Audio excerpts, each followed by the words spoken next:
Hello गाइजहरू, बिहानको मौसम छ। हामी चाहिँ यहाँ बारीमा खेतमा मकै खन्न आइरहेछौँ होइन।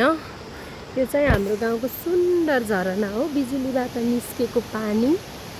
अनि हामी चाहिँ यहाँ मकै खन्दैछौँ गाइजहरू।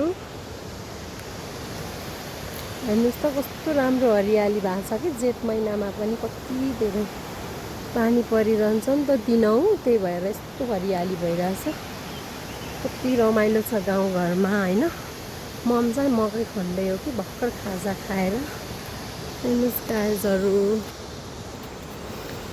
यो चाहिँ मेरो घर हो।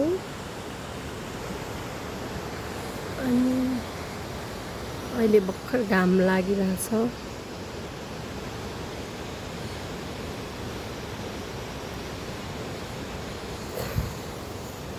यो चाहिँ मैले खनिरहेको हो। यस्तो भयो।